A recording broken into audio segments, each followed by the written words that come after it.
Have you ever wondered if the time you spend traveling for work, especially beyond your regular commute, should be paid as part of your workday, potentially even counting towards overtime? It is a common question, and understanding the rules can make a big difference in your paycheck. When it comes to overtime, whether travel time counts as hours worked depends heavily on the specific circumstances of that travel. In many cases, under federal law, particularly the Fair Labor Standards Act, or FLSA, certain types of work-related travel are indeed considered compensable time and could therefore contribute to your overtime calculation. The core reason behind these rules is distinguishing between ordinary commuting and travel that is part of your job duties. Generally, your normal commute from home to your primary workplace is not paid time. However, once that travel becomes an integral part of your principal activities, or if you are traveling for a special assignment, it often shifts to paid time.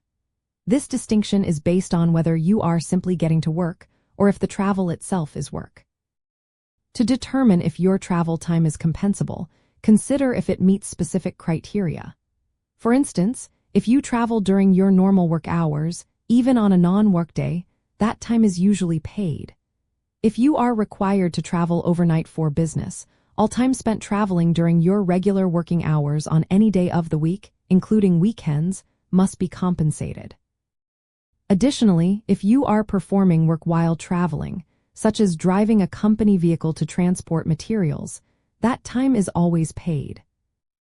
An important nuance to grasp is the concept of principal activity.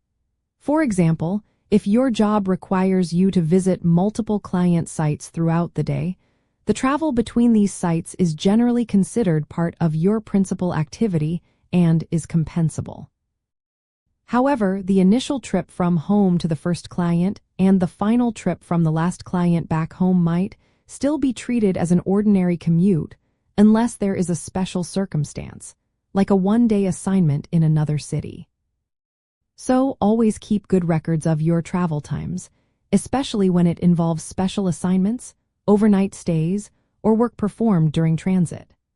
Knowing these rules empowers you to accurately track your hours, ensuring you receive fair compensation for all your efforts, not just the time spent directly at a desk or specific job site.